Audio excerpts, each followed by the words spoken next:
aí, ela não aparece em todos os momentos. Agora a lepra física sim. A lepra física sempre esteve ali. O que eu quero dizer com isso? Eu também presto atenção nessa questão que existem enfermidades na vida de pessoas em que ela pode fazer o que ela quiser fazer. A medicina pode trabalhar como a medicina quiser trabalhar, mas aquela lepra não cura. Por quê? Porque a primeira coisa a ser curada tem que ser a alma da pessoa. Porque existem lepras dentro do coração da pessoa, em que só depois que o coração é sarado, a alma da pessoa é sarada, aquela lepra física sai. Existem, por exemplo, eu costumo dizer que um doente, para ele ser doente, né, precisa acreditar que ele está doente. Mas se você conseguir convencer a pessoa de que ela não está doente, ela começa a trabalhar na mente dela que aquela enfermidade ela praticamente não existe. E ela começa a vencer dentro dela mesma. Ou seja, o pior leproso é quando você acredita que você é um leproso. Agora, quando você acredita que Jesus morreu na cruz do Calvário por você, aquela enfermidade ela sai. Isaías capítulo 53, versículo 4 e 5 diz bem assim: que ele levou sobre si as nossas dores e as nossas enfermidades. Se a gente começa a dizer para um doente que ele está sarado, Jesus levou toda essa enfermidade, Jesus levou todo esse mal, Jesus levou lavou todas as feridas, levou toda essa dor de cabeça, todo esse mal. E ela tomar posse dessa palavra, com certeza ela vai ser curada no físico. Não só na alma, mas sim também no físico. Assim também na vida foi assim também na vida de Naamã. Naamã, talvez no início ele não acreditou naquilo que foi dito para ele. 7 vezes? Isso parece o que é isso? Só mergulhar lá 7 vezes? Talvez no início ele não acreditou naquilo. Por ele não acreditar naquilo, a lepra ainda estava ali. Mas quando ele mergulhou 7 vezes e acreditou na palavra, entendendo? Quando ele acreditou na palavra e ele mergulhou 7 vezes no rio que foi sarado, só aí, a partir daí, o milagre aconteceu na vida de Naamã. Mas tem um processo também, né? Porque ele não foi, tipo, teve que ser 7 vezes. Teve que ter o processo da rejeição. Por que teve 7 vezes?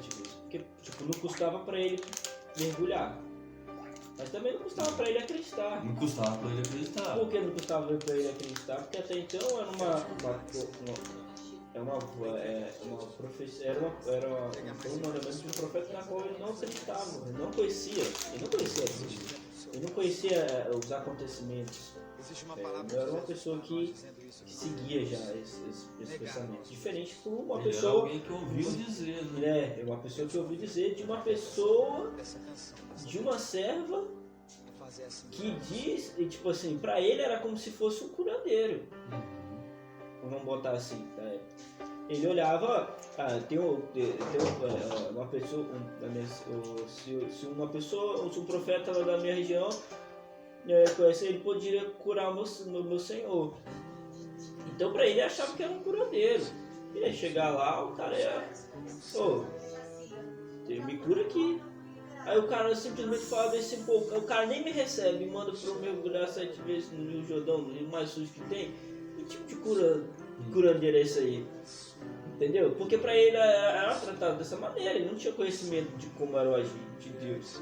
Diferente das pessoas que acreditavam, as pessoas de Israel que acreditavam nos milagres de Deus, né? Até então quem tinha conhecimento, até mesmo os próprios judeus que já tinham ensinamento ali mediante as leis, mediante o Pentateuco, já conhecia, né, os milagres de Deus. Então ele não conhecia. Então a partir do momento em que ele tinha mandado, o chefe dele falava assim, o que custa você ir lá mergulhar 7 vezes? O que custa? Então ele pensa assim, vou mergulhar uma vez. Às vezes você pode ter chegado até o Jordão, então beleza, vou lá mergulhar. Vou mergulhar uma vez, 2 vezes. Se por acaso eu sentir alguma diferença, eu nem pra que eu vou mergulhar mais, entendeu? Mas aí tem um processo, porque ele mergulha a primeira vez, segunda vez, tá, terceira vez, tá, quarta vez, tá, quinta vez, lá, tá, só um pouquinho, 5 vezes já mergulhei, é lorota isso já. Chega na sexta vez, o cara fica. Que? O milagre só vai acontecer na 7ª vez. Quando ele mergulha a 7ª vez, que ele dá o último mergulho, que ele levanta, ele é curado. Entende? Então, tipo. Existe um processo. Existe um processo. Pra cura acontecer, existe um processo. Porque não adianta nada você começar algo, você saber o caminho, saber o propósito do caminho, o resultado do caminho, só que você não querer passar pelo processo. Eu acho que a parte mais dolorosa é o processo. Porque aí, no caso, o processo foi o reconhecimento de que ele poderia ser curado e a quebra do orgulho, que é estar mergulhando em um rio na qual ele no rio na qual ele acreditava ser um rio sujo, num rio na qual ele achava que não tinha prestígio nenhum, né? Eu vejo também que para todo o propósito de Deus na face da terra existe um processo. Né? Não vê Naamã? Para acontecer aquela cura de Naamã teve que ter um processo. Que é 7 vezes, né? Processo. Não vê o cego de Jericó? Teve um processo aí.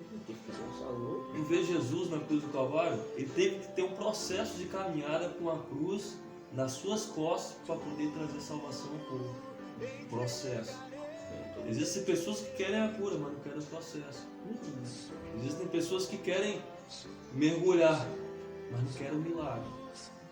O processo eu acho que é mais doloroso do que o próprio querer do milagre. Porque às vezes quanto mais doloroso é o processo, mais você aprende.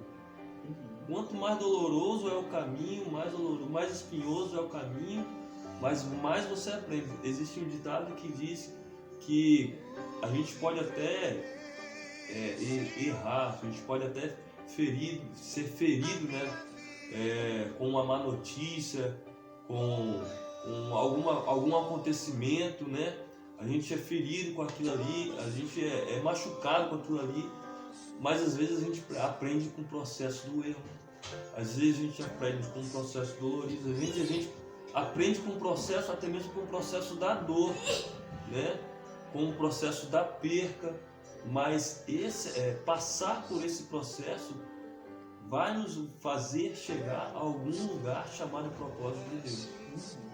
E existem pessoas que nesse exato momento estão passando por um processo, né? Não é o primeiro mergulho que talvez vai fazer você ser curado. Talvez você não vai ser curado no segundo mergulho, talvez no terceiro mergulho, mas talvez você vai ser curado no 7º mergulho. Talvez é no 7º mergulho que Deus quer falar mais profundo com você. Existem pessoas que no primeiro mergulho é curado, mas o processo dele é menor. Mas existem pessoas que o processo da pessoa é maior. Mas eu acredito que para todo o propósito de Deus, na face da terra, na vida de um cristão, existe um processo. Então é até bom você enfatizar isso aí. Porque é importante a gente falar desse ponto, porque tem que ter essas etapas da vida do crente para que ele perceba que as áreas da vida dele foi curado, né? Porque a partir do momento que a gente viu os 7 mergulhos do Noé, a quebra do orgulho e a cura dele da lepra, essas coisas todas, a gente percebe que se ele mergulhasse na primeira e segunda vez e ele fosse curado, talvez o orgulho dele não teria sido quebrado, entendeu? Ele ainda continuaria sendo uma pessoa orgulhosa, entendeu? Porque às vezes ele vai, mergulha a primeira vez, segunda vez, porque já foi curado. Ele poderia acreditar no profeta, tudo aquilo ali, mas ele ainda ia guardar para si. Ele não ia ter... Porque é uma coisa muito complicada a gente parar para pensar, achar que tudo é tão fácil, entendeu? Achar que todo o processo tem que ser fácil, todo o processo tem que ser rápido. E não é assim. No tratamento das coisas, Deus não age dessa maneira. Obviamente, Deus às vezes ele age de maneira que às vezes a gente fica surpreso, né? Às vezes a gente pede uma coisa que hoje, amanhã, isso acontece, a gente fica surpreso, fica alegre e tal. Mas imagine se a gente tem o mau costume de toda vez ser assim. Imagine se você pede aqui a Deus, Deus responde. O quão soberbo chegar no momento em que a gente seria, né? O milagre de Deus na nossa vida, o impacto seria muito fútil. Porque a gente ia acabar virando um pedinte. Tem isso tudo na minha vida porque são aquelas coisas. O que é possível pra gente, a gente tem que fazer. Mas aquilo que é impossível, da mesma maneira que estava para Ananias e não tinha cura, aí sim Deus age. Então, a partir do momento em que se a gente pede a Deus e Deus responde, resolve, eu acredito que tudo a gente tem que colocar na mão de Deus, mas se Deus sempre ouvir a nossa oração e responder de imediato, a gente vai acabar vai começar a achar que para tudo na nossa vida Deus vai resolver de maneira muito simples. Eu tô com uma dor de dente, eu vou pedir para Deus vai resolver. Então a gente vai ser crentes mimados, né? Ou servos mimados. Geração é essa, né? Entendeu? Mas não é assim a situação. Por isso o processo. O processo tem que ser árduo. O processo é árduo. Nem tudo. Você vai virar reconhecimento de Deus, vai ter reconhecimento de Deus e vai crer em Deus e ele vai resolver os seus problemas. Ele não vai resolver os seus problemas, mas para isso tem um processo. Ele tem que te acertar. E ele sabe mexer naquilo que precisa ser acertado, entendeu? Se você precisa de calma, se você é uma pessoa estressada, se você é uma pessoa com raiva, ele vai te dar processos para testar a sua raiva. Se você é uma pessoa impaciente, ele vai te trazer situações para testar a sua paciência. E é assim que ele vai te tratar, porque o processo é árduo, ele vai te confrontar. Deus é um Deus que ele te confronta. Ele confronta o seu próprio no processo. Então no processo de Namã foi a mesma coisa. Ele era uma pessoa orgulhosa, tinha uma pessoa, um general de alta patente. Então tipo assim, para ele aquilo ali era muito. Mergulhar naquele dia era muito para ele. Só que no processo ele tinha que passar por aquela quebra de orgulho, ele tinha que reconhecer que ele era dependente. E a partir do momento em que aquilo ali, que ele curou aquilo ali em si, e ele foi curado, a gente, ele percebe que valeu a pena todo o processo. Valeu a pena ele ter ido lá, valeu a pena ele ter se banhado naquele rio, de ter feito 7 processos, porque no final de tudo isso ele teve resultado de todo o processo. E depois ainda tem um reconhecimento, né? Devido a tudo aquilo ali, ele tenta recompensar o profeta. Ao continuar o texto, você percebe que ele tenta recompensar o profeta. Porém, o profeta rejeita. Ele traz riquezas para o profeta para pagar. Mas Deus não trabalha dessa forma. Era um propósito na vida dele que não ia acontecer. Eliseu o rejeita, porém você vê como é que são as coisas, como é que a gente está ali, olha como é que são o processo é complicado. Porque tem o mensageiro, o profeta manda o seu mensageiro, manda o seu subordinado ir lá falar com ser boca para falar com Naamã, Geazi, e logo depois Geazi ele é tomado por lepra. Por que Geazi é tomado por lepra? Geazi é tomado por lepra porque no coração dele gerou o desejo pelas riquezas, de ser recompensado por uma coisa que não foi ele que fez. Não foi Geazi que fez. O processo que trouxe a cura para mim não foi Deus.